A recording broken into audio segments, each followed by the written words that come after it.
Nous pouvions le dire pendant le confinement, nous étions dans une société entièrement numérique. Tout se faisait en ligne, mais tout le monde n'était pas forcément prêt pour un changement aussi brutal. En vérité, il faut nuancer cette expression société numérique. Aujourd'hui, nous sommes dans une accélération de la transition numérique.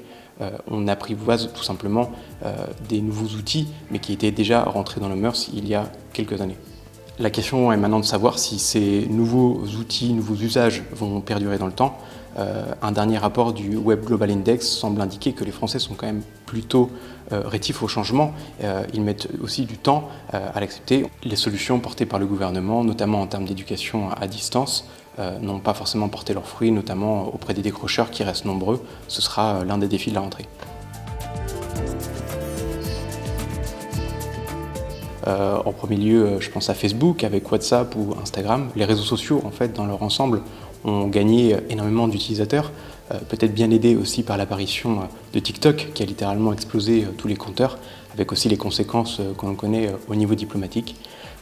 Pêle-mêle, nous pouvons aussi citer des applications comme Doctolib qui ont cartonné dans le domaine de la télémédecine, qui semblait être littéralement conçue pour ce genre de crise, mais aussi pendant le télétravail des applications de visioconférence comme Zoom qui ont été très utilisées, plus personnellement dans un cadre peut-être plus familial, House Party aussi à cartonner.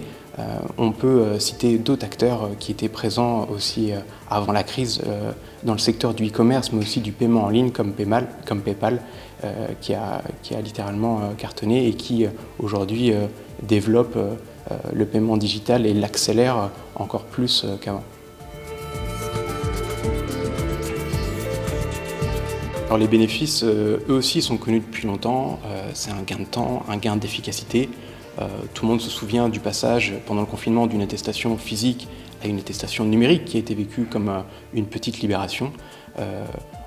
On a pu aussi pendant le confinement faire ses courses en ligne, consulter son médecin en vidéo, beaucoup de petits détails, petites choses qui ont facilité notre quotidien. Donc en cela, il sera difficile de revenir en arrière. Les inconvénients, eux, sont à mettre au compte de notre dépendance à ces outils, surtout quand ils appartiennent à des puissances étrangères. Je pense notamment à Zoom, mais aussi aux réseaux sociaux, Facebook, qui appartiennent notamment aux États-Unis. Donc le débat sur la protection de nos données personnelles, il a lui aussi connu un coup d'accélérateur. On l'a vu avec l'application Stop Covid. Le numérique n'a pas forcément réponse à tout. Attention donc aujourd'hui à ne pas tomber dans l'angélisme du numérique.